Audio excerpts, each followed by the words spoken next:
बहुत ही प्यारे बच्चों,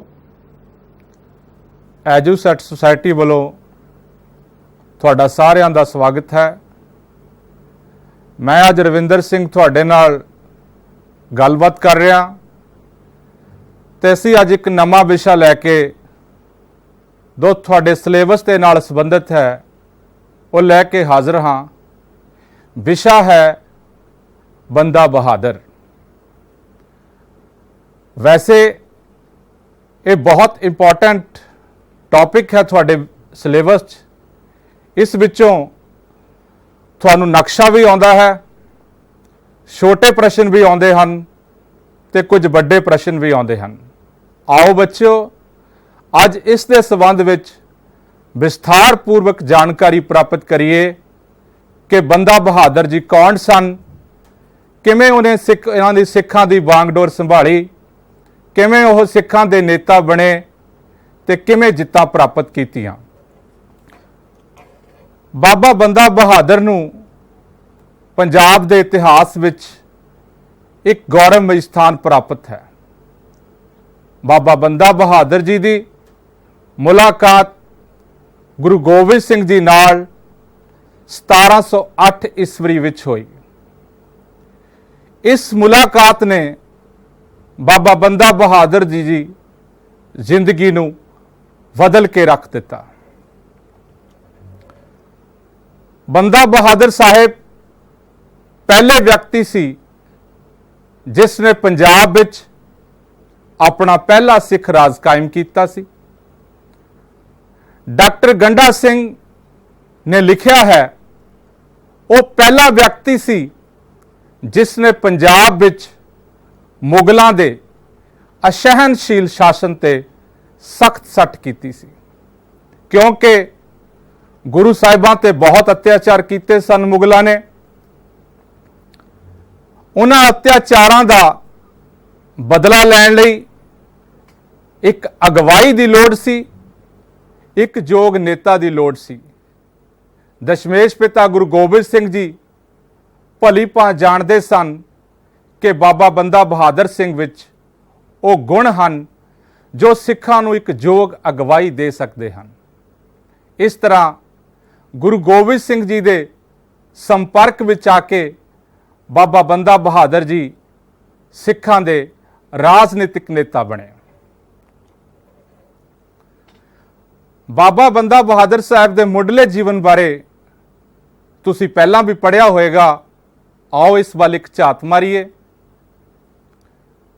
बाबा बंदा बहादुर जी का जन्म कश्मीर के पुंछ जिले के छोटे जे पिंड रजौरी विच होया।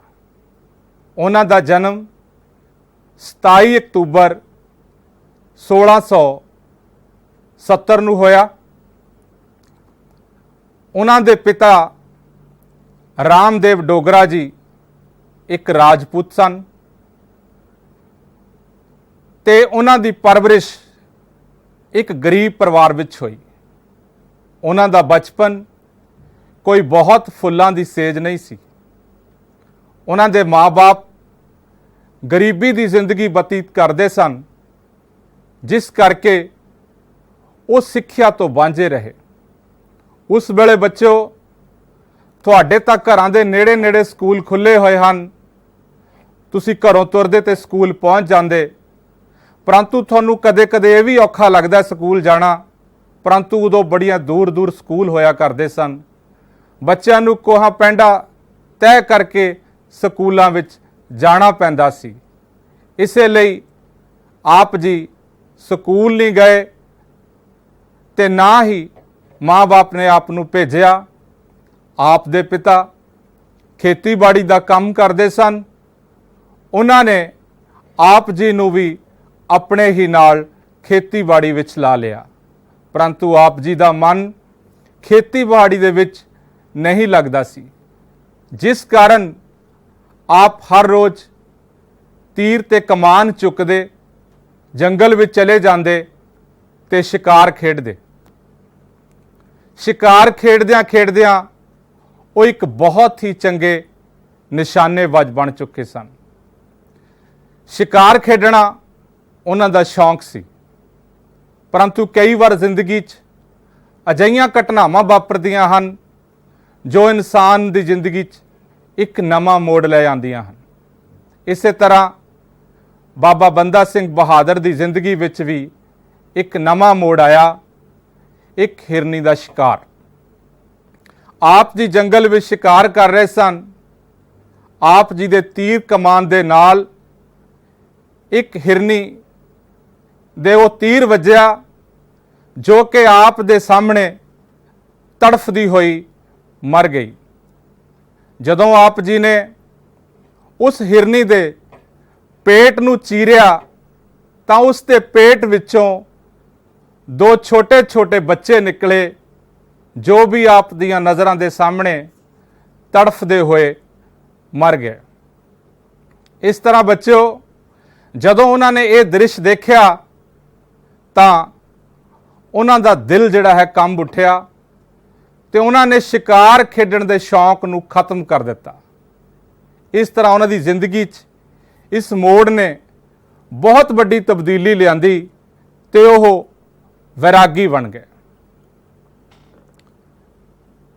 ਕੋਈ ਵੈਰਾਗੀ ਜਾਂ ਕੋਈ ਸੰਤ ਜਾਂ ਕੋਈ ਮਹਾਪੁਰਸ਼ ਜਦੋਂ ਬਣਦਾ ਹੈ ਉਹਦੇ ਪਿੱਛੇ ਬਹੁਤ ਸਾਰੇ ਕਾਰਨ ਹੁੰਦੇ ਹਨ। ਇਸੇ ਤਰ੍ਹਾਂ ਆਪ ਜੀ ਵੀ ਜਦੋਂ ਵੈਰਾਗੀ ਬਣੇ ਤਾਂ ਆਪ ਜੀ ਪੰਡਿਤ ਜਾਨਕੀ ਦਾਸ ਦੇ ਸੰਪਰਕ ਵਿੱਚ ਆਏ, ਜਿਨ੍ਹਾਂ ਨੇ ਆਪ ਜੀ ਨੂੰ ਧਾਰਮਿਕ ਵਿੱਦਿਆ ਦਿੱਤੀ, ਉੱਚ ਵਿੱਦਿਆ ਦਿੱਤੀ, ਜਿਸ ਨਾਲ ਆਪ ਜੀ ਦਾ ਧਿਆਨ ਜਿਹੜਾ ਹੈ ਸੰਸਾਰ ਪੱਖੋਂ ਹਟ ਕੇ ਧਾਰਮਿਕ ਕੰਮਾਂ ਵਿੱਚ ਲੱਗ ਗਿਆ।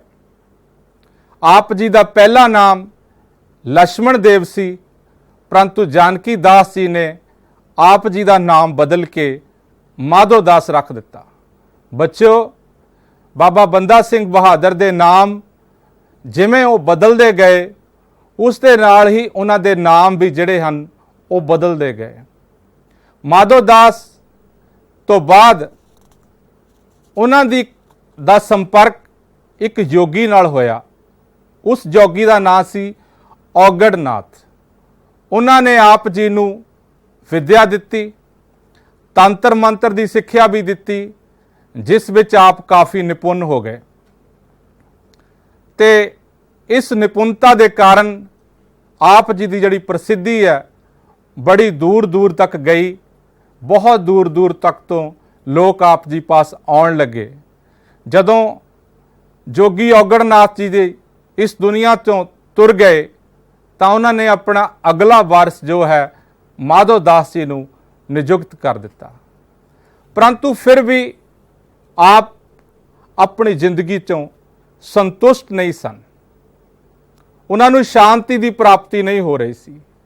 ਇਸੇ ਤਰ੍ਹਾਂ ਚੱਲਦੇ ਚੱਲਦੇ ਉਹਨਾਂ ਦੀ ਮੁਲਾਕਾਤ ਇੱਕ ਦਿਨ ਗੁਰੂ ਗੋਬਿੰਦ ਸਿੰਘ ਜੀ ਨਾਲ ਹੋਈ। ਇਸ ਮੁਲਾਕਾਤ ਨੇ, ਮੈਂ ਤੁਹਾਨੂੰ ਪਹਿਲਾਂ ਦੱਸਿਆ ਸੀ ਬੱਚਿਓ, ਕਿ ਉਹਨਾਂ ਦੀ ਜਿਹੜੀ ਮੁਲਾਕਾਤ ਹੈ ਗੁਰੂ ਗੋਬਿੰਦ ਸਿੰਘ ਜੀ ਨਾਲ ਉਹ 1708 ਈਸਵੀ ਵਿੱਚ ਹੋਈ ਸੀ। ਇਸ ਦੇ ਸੰਬੰਧ ਵਿੱਚ ਆਪ ਤੋਂ ਇੱਕ ਨੰਬਰ ਦਾ ਪ੍ਰਸ਼ਨ ਵੀ ਪੁੱਛਿਆ ਜਾ ਸਕਦਾ ਹੈ ਕਿ ਬਾਬਾ ਬੰਦਾ ਸਿੰਘ ਬਹਾਦਰ ਦੀ ਮੁਲਾਕਾਤ ਗੁਰੂ ਗੋਬਿੰਦ ਸਿੰਘ ਜੀ ਦੇ ਨਾਲ ਕਦੋਂ ਹੋਈ। ਉਸ ਮੁਲਾਕਾਤ ਤੋਂ ਬਾਅਦ ਆਪ ਜੀ ਪੰਜਾਬ ਵੱਲ ਆਏ। ਬਾਬਾ ਜੀ ਨੇ, ਗੁਰੂ ਗੋਬਿੰਦ ਸਿੰਘ ਜੀ ਨੇ ਆਪ ਜੀ ਨੂੰ ਅਸ਼ੀਰਵਾਦ ਦਿੱਤਾ ਕਿ ਪੰਜਾਬ ਵੱਲ ਜਾਓ ਤੇ ਸਿੱਖਾਂ ਦੀ ਅਗਵਾਈ ਕਰੋ।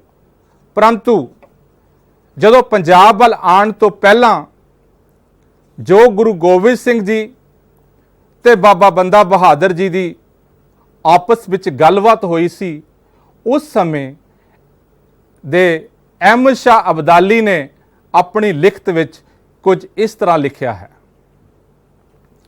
ਗੁਰੂ ਜੀ ਨਾਲ ਵਾਰਤਾਲਾਪ ਜੋ ਮਾਧੋ ਦਾਸ ਦੀ ਹੋਈ ਉਹ ਇਸ ਤਰ੍ਹਾਂ ਹੈ।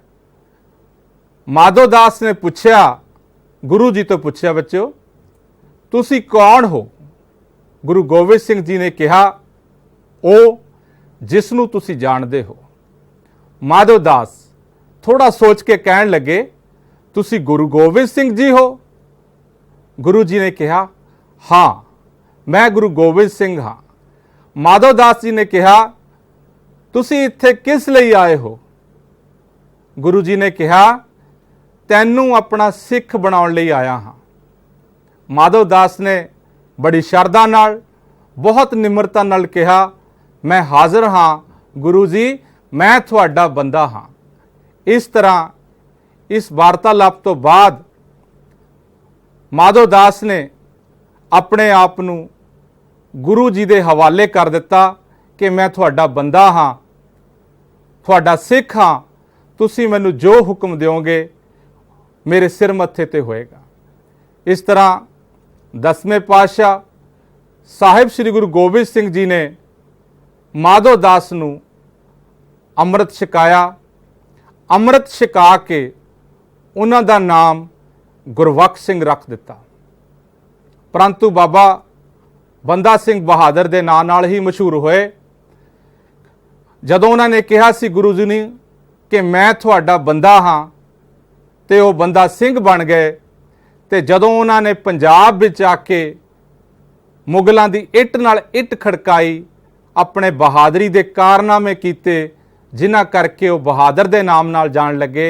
इस तरह बच्चों बाबा जी का नाम बाबा बंदा बहादुर सिंह पै गया। जदों उन्होंने पंजाब वालू जाना सी तां गुरु साहिब ने उन्होंने कुछ निज़म दिते। गुरु जी ने कहा कि भाई इन्हां निज़मां ते चलना, इन्हां निज़मां की पालना करनी, तुसी हमेशा कामयाब रहोगे। उन्हां 5 निज़मां विचों पहला निज़म सी संजमी जीवन बतीत करना। बंदा बहादुर जी ने कहा कि संजम नाल रहना, निमरता नाल रहना, परमात्मा का नाम जपना, यह तुहाडा पहला फर्ज है। दूसरा सी सदा सच बोलना। गुरु गोबिंद सिंह जी ने कहा कि कदे भी झूठ ना बोलियो। अपने सिखां नूं ਜਿਹੜੇ ਤੁਹਾਨੂੰ नेता ਮੰਨਣਗੇ ਉਹਨਾਂ ਨੂੰ ਗੁੰਮਰਾਹ ਨਾ ਕਰਿਓ, सदा सच बोलियो, ਤੁਹਾਡੀ हमेशा जित होवेगी। तीसरा सी नवा धर्म नहीं चलाना। गुरु साहब ने कहा कि आपने नवा धर्म नहीं चलाना, सिख धर्म की अगवाई करनी है, क्योंकि 10 गुरुओं साहिबाना की जोत जो है वो गुरु ग्रंथ साहिब च है। ते गुरु ग्रंथ साहिब सिखां दे गुरु हन, ते सिख धर्म विच ही रहना, अपनियां नवीआं पिरतां नहीं पाउणियां। चौथा सी जित्तां दा घमंड ना करना।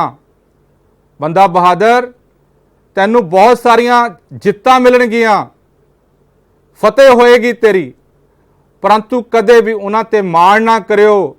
उस परमात्मा दी बख्शिश समझना। उसनूं 5वां पॉइंट सी अपने आप नूं खालसा दा सेवक समझना।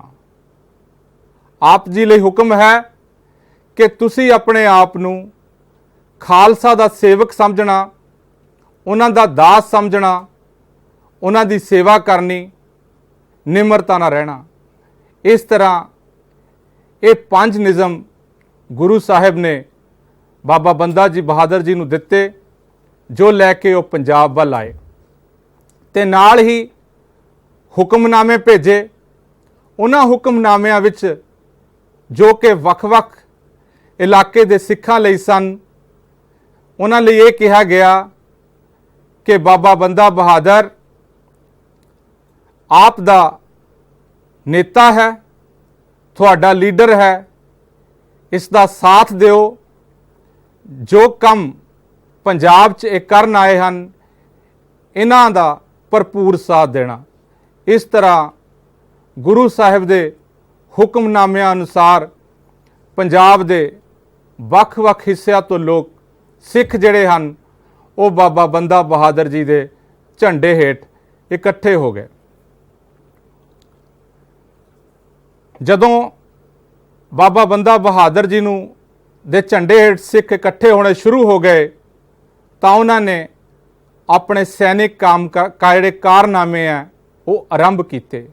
ਇਹਨਾਂ ਕਾਰਨਾਮਿਆਂ ਕਰਕੇ ਹੀ ਬੱਚਿਓ ਬੰਦਾ ਬਹਾਦਰ ਦੇ ਨਾਮ ਨਾਲ ਮਸ਼ਹੂਰ ਹੋਏ। ਇਹ ਕਾਰਨਾਮਿਆਂ ਨੂੰ, ਇਹ ਜੋ ਹਨ ਉਹਨਾਂ ਦੀਆਂ ਸੈਨਿਕ ਜਿੱਤਾਂ ਹਨ, ਇਹ ਤੁਹਾਡੇ ਨਕਸ਼ੇ ਵਿੱਚ ਵੀ ਆਉਂਦੇ ਹਨ। ਇਹਨਾਂ ਨੂੰ ਧਿਆਨ ਨਾਲ ਪੜ੍ਹੋ ਤੇ ਧਿਆਨ ਨਾਲ ਸੁਣੋ, ਤਾਂ ਜੋ ਤੁਸੀਂ ਆਪਣੇ ਪੰਜਾਬ ਦਾ ਜਿਹੜਾ ਨਕਸ਼ਾ ਹੈ ਬੰਦਾ ਬਹਾਦਰ ਦੀਆਂ ਜਿੱਤਾਂ ਦਾ, ਉਸ ਵਿੱਚ ਪਰਪੱਕ ਹੋ ਸਕੋ। ਪਹਿਲੀ ਜੋ ਜਿੱਤ ਸੀ ਉਹਨਾਂ ਦੀ, ਉਹ ਸੀ ਸੋਨੀਪਤ ਦਾ ਹਮਲਾ। ਪਹਿਲਾ ਹਮਲਾ ਕੀਤਾ ਉਹਨਾਂ ਨੇ। ਬਾਬਾ ਬੰਦਾ ਬਹਾਦਰ ਜੀ ਦੇ ਝੰਡੇ ਹੇਠ ਕੋਈ 500 ਸਿੱਖ ਇਕੱਠਾ ਹੋਇਆ, ਜਿਨ੍ਹਾਂ ਨੂੰ ਲੈ ਕੇ ਉਹਨਾਂ ਨੇ ਸੋਨੀਪਤ ਤੇ ਹਮਲਾ ਕਰ ਦਿੱਤਾ। ਉੱਥੋਂ ਦਾ ਫੌਜਦਾਰ ਸੀ ਜਿਹੜਾ, ਉਹਨੇ ਬਹੁਤ ਜ਼ਿਆਦਾ ਵਿਰੋਧ ਨਹੀਂ ਕੀਤਾ ਤੇ ਬਹੁਤ ਵੱਡਾ ਯੁੱਧ ਵੀ ਨਹੀਂ ਹੋਇਆ। ਛੋਟੀ ਜਿਹੀ ਯੁੱਧ ਤੋਂ ਬਾਅਦ ਹੀ ਸੋਨੀਪਤ ਦੇ ਯੁੱਧ ਵਿੱਚ ਆਪ ਜੀ ਨੂੰ ਜਿੱਤ ਪ੍ਰਾਪਤ ਹੋਈ। ਦੂਸਰਾ ਹਮਲਾ ਕੈਥਲ ਵਿੱਚ ਸ਼ਾਹੀ ਖਜ਼ਾਨਾ ਲੁੱਟਣਾ। ਜਦੋਂ ਆਪ ਜੀ ਨੂੰ ਪਤਾ ਲੱਗਾ ਕਿ ਕੈਥਲ ਤੋਂ ਸ਼ਾਹੀ ਖਜ਼ਾਨਾ, ਜਿਹਦੇ ਵਿੱਚ ਕਰੋੜਾਂ ਰੁਪਏ ਸਨ, ਉਹ ਦਿੱਲੀ ਜਾ ਰਿਹਾ ਹੈ, ਤਾਂ ਆਪ ਨੇ ਨਿਸ਼ਚਾ ਕੀਤਾ ਕਿ ਕਿਉਂ ਨਾ ਇਸ ਖਜ਼ਾਨੇ ਨੂੰ ਲੁੱਟਿਆ ਜਾਵੇ, ਆਪਣੀ ਸੈਨਾ ਨੂੰ ਮਜ਼ਬੂਤ ਕੀਤਾ ਜਾਵੇ, ਸੰਗਠਿਤ ਕੀਤਾ ਜਾਵੇ। ਇਸੇ ਮਕਸਦ ਨਾਲ ਉਹਨਾਂ ਨੇ ਕੈਥਲ ਵਿੱਚ ਹਮਲਾ ਕਰ ਦਿੱਤਾ ਤੇ ਸੰਘਰਸ਼ ਤੋਂ ਬਾਅਦ ਉਹਨਾਂ ਦੀ ਜਿੱਤ ਹੋਈ। ਉਸ ਜਿੱਤ ਨਾਲ ਆਪ ਜੀ ਦੇ ਹੱਥ ਬਹੁਤ ਸਾਰਾ ਧਨ ਜਿਹੜਾ ਹੈ ਉਹ ਲੱਗਿਆ, ਬਹੁਤ ਦੌਲਤ ਲੱਗੀ। ਬਹੁਤ ਸਾਰੀ ਦੌਲਤ ਆਪ ਜੀ ਨੇ ਸਿੱਖਾਂ ਵਿੱਚ ਵੰਡੀ ਤੇ ਬਾਕੀ ਦੌਲਤ ਨਾਲ ਆਪ ਜੀ ਨੇ ਆਪਣੀ ਸੈਨਾ ਨੂੰ ਸੰਗਠਿਤ ਕੀਤਾ। ਉਸ ਤੋਂ ਬਾਅਦ ਸਮਾਣਾ ਅਤੇ ਘੁੜਾਮ ਦੀ ਜਿੱਤ। ਆਪ ਜੀ ਨੇ ਜੋ ਸਿੱਖਾਂ ਤੇ ਅਤਿਆਚਾਰ ਹੋਏ ਸਨ ਉਹਨਾਂ ਬਾਰੇ ਸੁਣ ਰੱਖਿਆ ਸੀ। ਸਮਾਣਾ ਵਿੱਚ ਗੁਰੂ ਤੇਗ ਬਹਾਦਰ ਜੀ ਨੂੰ ਸ਼ਹੀਦ ਕਰਨ ਵਾਲਾ ਜਲਾਲੁਦੀਨ ਹਥਿਆਰਾ ਰਹਿੰਦਾ ਸੀ। ਇਸੇ ਸਮਾਣਾ ਵਿੱਚ ਸ਼ਾਸਲ ਬੇਗ ਤੇ ਬਾਸ਼ਲ ਬੇਗ ਨਾਂ ਦੇ ਦੋ ਜਲਾਦ ਵੀ ਸਨ। ਜੇ ਇਹ ਉਹ ਜਲਾਦ ਹਨ ਬੱਚਿਓ, ਜਿਨ੍ਹਾਂ ਨੇ ਗੁਰੂ ਸਾਹਿਬ ਦੇ ਛੋਟੇ ਸਾਹਿਬਜ਼ਾਦਿਆਂ ਨੂੰ ਸਰਹਿੰਦ ਦੀਆਂ ਨੀਹਾਂ ਵਿੱਚ ਜਿਉਂਦੇ ਚਿਣ ਦਿੱਤਾ ਸੀ। ਇਸ ਲਈ ਆਪ ਇਹਨਾਂ ਨੂੰ ਸਬਕ ਸਿਖਾਉਣਾ ਚਾਹੁੰਦੇ ਸਨ। ਆਪ ਆਪਣੀ ਸੈਨਾ ਲੈ ਕੇ ਸਮਾਣਾ ਵੱਲ ਨੂੰ ਵਧੇ, ਬੜਾ ਜ਼ਬਰਦਸਤ ਹਮਲਾ ਕੀਤਾ ਤੇ ਬਹੁਤ ਜ਼ਿਆਦਾ ਕਤਲੇਆਮ ਹੋਇਆ। ਬਹੁਤ ਸਾਰੇ ਮੁਸਲਮਾਨਾਂ ਨੂੰ ਮਾਰਿਆ ਗਿਆ, ਇਹਨਾਂ ਜਲਾਦਾਂ ਨੂੰ ਵੀ ਮਾਰਿਆ ਗਿਆ। ਜਿਹੜੇ ਉੱਥੋਂ ਦੇ ਭਵਨ ਸਨ, ਉੱਥੋਂ ਦੀਆਂ ਇਮਾਰਤਾਂ ਸਨ, ਉਹ ਖੰਡਰ ਬਣਾ ਦਿੱਤੀਆਂ ਗਈਆਂ ਤੇ ਜਿੱਤ ਪ੍ਰਾਪਤ ਹੋਈ। ਤੇ ਉਸ ਤੋਂ ਬਾਅਦ ਆਪ ਜੀ ਨੇ ਘੜਾਮ ਤੇ ਹਮਲਾ ਕੀਤਾ ਤੇ ਉੱਥੇ ਵੀ ਛੋਟੇ ਜਿਹੇ ਯੁੱਧ ਤੋਂ ਬਾਅਦ ਜਿੱਤ ਪ੍ਰਾਪਤ ਹੋਈ। ਇਸ ਯੁੱਧ ਵਿੱਚ ਬਾਬਾ ਫਤਿਹ ਸਿੰਘ ਜੀ ਨੇ ਬਹੁਤ ਬਹਾਦਰੀ ਵਿਖਾਈ। ਇਸ ਬਹਾਦਰੀ ਸਦਕਾ ਬਾਬਾ ਜੀ ਨੇ ਇਸ ਇਲਾਕੇ ਦੇ ਫੌਜਦਾਰ ਜੋ ਹੈ ਉਹ ਬਾਬਾ ਫਤਿਹ ਸਿੰਘ ਨੂੰ ਨਿਯੁਕਤ ਕੀਤਾ। ਉਸ ਤੋਂ ਬਾਅਦ ਕਪੂਰੀ ਤੇ ਅਧਿਕਾਰ। ਆਪ ਜੀ ਨੇ ਸਮਾਣਾ ਅਤੇ ਘੜਾਮ ਦੀ ਜਿੱਤ ਤੋਂ ਬਾਅਦ ਕਪੂਰੀ ਤੇ ਹਮਲਾ ਕਰ ਦਿੱਤਾ। ਇੱਥੇ ਵੀ ਛੋਟੇ ਜਿਹੇ ਯੁੱਧ ਤੋਂ ਬਾਅਦ ਆਪ ਨੂੰ ਜਿੱਤ ਪ੍ਰਾਪਤ ਹੋਈ। ਸਡੌਰਾ ਦੀ ਜਿੱਤ। ਸਡੌਰਾ ਦੀ ਜਿੱਤ ਜੋ ਹੈ ਜ਼ਬਰਦਸਤ ਜਿੱਤ ਹੋਈ ਹੈ। ਸਡੌਰਾ ਦੇ ਵਿੱਚ ਨਵਾਬ ਉਸਮਾਨ ਖਾਂ ਰਹਿੰਦਾ ਸੀ, ਜੋ ਹਿੰਦੂਆਂ ਉੱਤੇ ਬਹੁਤ ਜ਼ੁਲਮ ਕਰਦਾ ਸੀ। ਉਹ ਹਿੰਦੂ ਮੁਰਦਾ ਸ਼ਰੀਰਾਂ ਨੂੰ ਹਿੰਦੂ ਰੀਤੀਆਂ ਨਾਲ ਸਾੜਨ ਵੀ ਨਹੀਂ ਦਿੰਦਾ ਸੀ। ਇਹ ਉਸਮਾਨ ਖਾਂ ਉਹ ਵਿਅਕਤੀ ਸੀ ਜਿਸ ਨੇ ਬਾਬਾ ਪੀਰ ਬੁੱਧੂ ਸ਼ਾਹ ਜੀ ਨੂੰ ਬੜੀ ਬੇਰਹਿਮੀ ਨਾਲ ਕਤਲ ਕੀਤਾ ਸੀ। ਪੀਰ ਬੁੱਧੂ ਸ਼ਾਹ ਜੀ ਨੇ ਭੰਗਾਣੀ ਦੇ ਯੁੱਧ ਵਿੱਚ ਗੁਰੂ ਗੋਬਿੰਦ ਸਿੰਘ ਦਾ ਸਾਥ ਦਿੱਤਾ ਸੀ।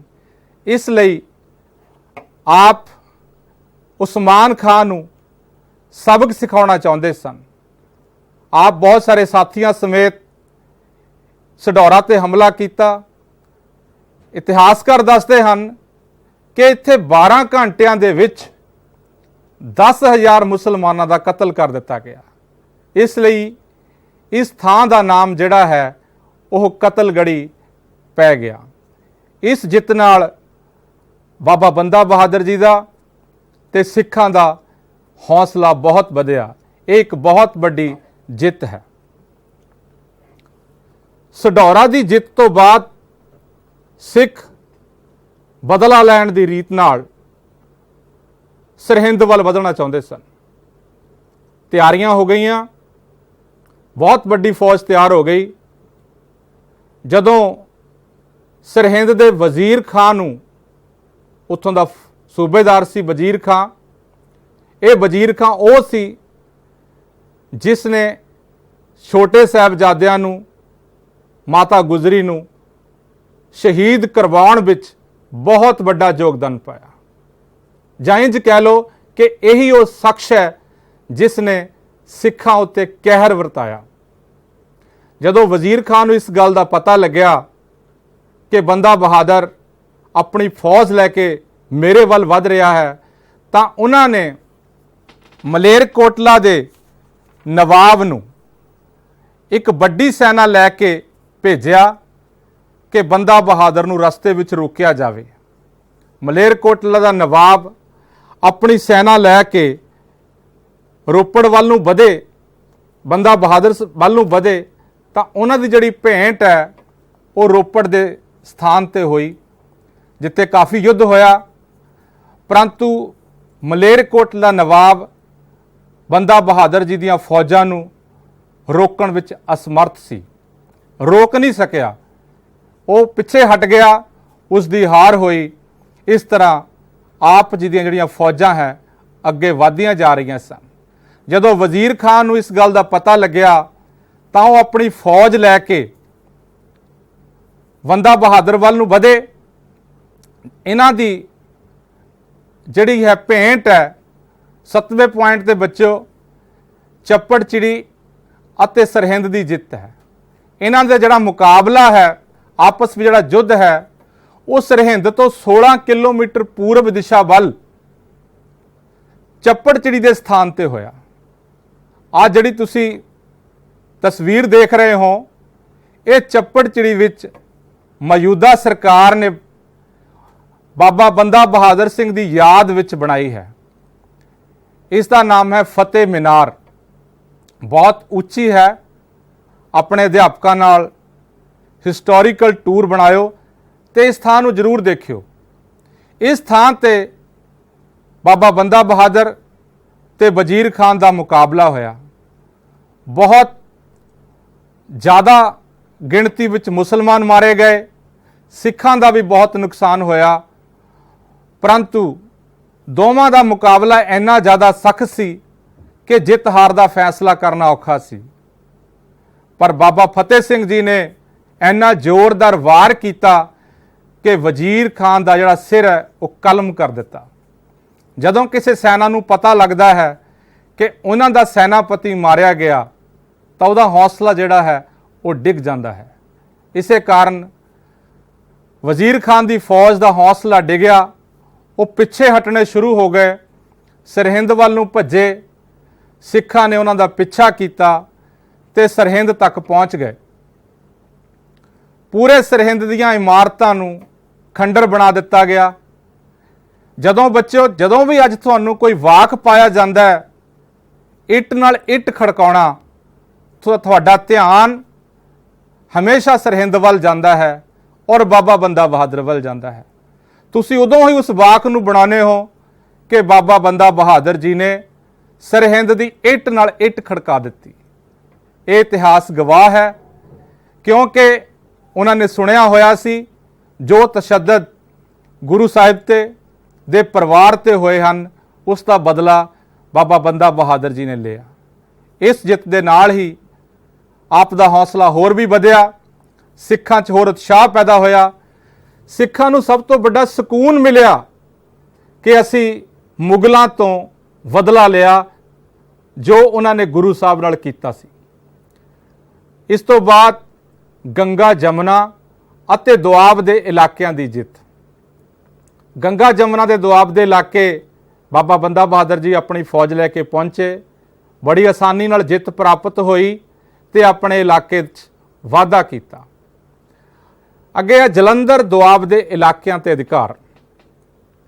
ਜਦੋਂ ਸਿੱਖਾਂ ਨੂੰ ਪਤਾ ਲੱਗਿਆ ਕਿ ਬਾਬਾ ਬੰਦਾ ਬਹਾਦਰ ਸਾਡਾ ਇੱਕ ਯੋਗ ਨੇਤਾ ਹੈ, ਸਾਨੂੰ ਫਤਿਹ ਤੇ ਫਤਿਹ ਮਿਲ ਰਹੀ ਹੈ, ਉਹਨਾਂ ਨੇ ਉਤਸ਼ਾਹਿਤ ਹੋ ਕੇ ਜਲੰਧਰ ਤੇ ਹਮਲਾ ਕਰ ਦਿੱਤਾ, ਜਿੱਥੇ ਕਿ ਕਾਫੀ ਵੱਡਾ ਯੁੱਧ ਹੋਇਆ, ਪਰੰਤੂ ਛੇਤੀ ਹੀ ਸਿੱਖਾਂ ਨੂੰ ਜਿੱਤ ਪ੍ਰਾਪਤ ਹੋ ਗਈ ਤੇ ਜਲੰਧਰ ਤੇ ਜਿਹੜਾ ਅਧਿਕਾਰ ਕਰ ਲਿਆ। ਫਿਰ ਅੰਮ੍ਰਿਤਸਰ, ਬਟਾਲਾ, ਕਲਾਨੌਰ ਅਤੇ ਪਠਾਨਕੋਟ ਤੇ ਅਧਿਕਾਰ।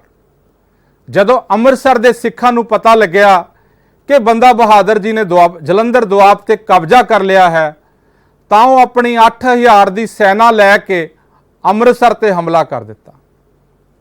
ਅੰਮ੍ਰਿਤਸਰ ਤੇ ਕਬਜ਼ਾ ਕਰ ਲਿਆ, ਬਟਾਲਾ ਤੇ ਕਬਜ਼ਾ ਕਰ ਲਿਆ, ਕਲਾਨੌਰ ਤੇ ਕਬਜ਼ਾ ਕਰ ਲਿਆ ਅਤੇ ਪਠਾਨਕੋਟ ਤੇ ਅਧਿਕਾਰ ਕਰ ਲਿਆ। ਇਸ ਤਰ੍ਹਾਂ ਬਾਬਾ ਬੰਦਾ ਸਿੰਘ ਬਹਾਦਰ ਦਾ ਜਿਹੜਾ ਹੈ ਖੇਤਰ ਉਹ ਵੱਧਦਾ ਜਾ ਰਿਹਾ ਸੀ, ਫਤਿਹ ਪ੍ਰਾਪਤ ਹੋ ਰਹੀ ਸੀ। ਜਦੋਂ ਮੁਸਲਮਾਨਾਂ ਨੂੰ ਇਸ ਗੱਲ ਦਾ ਪਤਾ ਲੱਗਿਆ ਕਿ ਸਿੱਖ ਦਿਨ ਪ੍ਰਤੀ ਦਿਨ ਉਹਨਾਂ ਦੀ ਗਿਣਤੀ ਵੱਧ ਰਹੀ ਹੈ, ਮੁਗਲ ਹਾਰ ਰਹੇ ਹਨ, ਤਾਂ ਉਹਨਾਂ ਨੇ 11ਵੇਂ ਪੁਆਇੰਟ ਤੇ ਲਿਖਿਆ ਹੋਇਆ ਹੈ, ਮੁਸਲਮਾਨਾਂ ਦਾ ਹੈਦਰੀ ਝੰਡੇ ਹੇਠ ਸਿੱਖਾਂ ਦੇ ਵਿਰੁੱਧ ਧਰਮ ਯੁੱਧ। ਤਾਂ ਉਹਨਾਂ ਨੇ ਧਰਮ ਯੁੱਧ ਦਾ ਐਲਾਨ ਕਰ ਦਿੱਤਾ ਕਿ ਸਾਰੇ ਮੁਸਲਮਾਨਾਂ ਨੂੰ ਇਕੱਠੇ ਕੀਤਾ ਹਰੇ ਝੰਡੇ ਹੇਠ ਕਿ ਸਿੱਖ ਸਾਨੂੰ ਕੁਚਲਣਾ ਚਾਹੁੰਦੇ ਹਨ, ਕਿਉਂ ਨਾ ਇਕੱਠੇ ਹੋ ਕੇ ਆਪਾਂ ਬਾਬਾ ਬੰਦਾ ਬਹਾਦਰ ਨੂੰ ਹਰਾਈਏ। ਬਹੁਤ ਸਾਰੀ ਸੈਨਾ ਇਕੱਠੇ ਹੋ ਕੇ ਉਹਨਾਂ ਨੇ ਬੰਦਾ ਬਹਾਦਰ ਤੇ ਹਮਲਾ ਕਰ ਦਿੱਤਾ। ਉਸ ਵੇਲੇ ਉਹ ਲੋਹਗੜ੍ਹ ਦੇ ਕਿਲੇ ਵਿੱਚ ਸਨ। ਅਚਾਨਕ ਹਮਲਾ ਹੋਇਆ, ਬਹੁਤ ਜ਼ਿਆਦਾ ਪ੍ਰਬੰਧ ਨਹੀਂ ਸੀਗਾ। ਲੋਹਗੜ੍ਹ ਦੇ ਕਿਲੇ ਨੂੰ ਚਾਰਾਂ ਪਾਸਿਆਂ ਤੋਂ ਘੇਰ ਲਿਆ ਗਿਆ। ਇਹ ਯੁੱਧ ਕਈ ਦਿਨ ਚੱਲਦਾ ਰਿਹਾ, ਪਰੰਤੂ ਸਿੱਖਾਂ ਕੋਲ ਰਾਸ਼ਨ ਪਾਣੀ ਦੀ ਘਾਟ ਹੋਣ ਕਰਕੇ, ਰਸ ਦੀ ਘਾਟ ਹੋਣ ਕਰਕੇ ਬੰਦਾ ਬਹਾਦਰ ਜੀ ਨੂੰ ਇਹ ਕਿਲਾ ਛੱਡਣਾ ਪਿਆ। ਬਾਬਾ ਗੁਲਾਬ ਸਿੰਘ ਜੋ ਹਨ ਉਹ ਭੇਸ ਬਦਲ ਕੇ ਬਾਬਾ ਬੰਦਾ ਬਹਾਦਰ ਜੀ ਦੀ ਥਾਂ ਤੇ ਬੈਠ ਗਏ ਤੇ ਬਾਬਾ ਬੰਦਾ ਬਹਾਦਰ ਜੀ ਉੱਥੋਂ ਚਲੇ ਗਏ।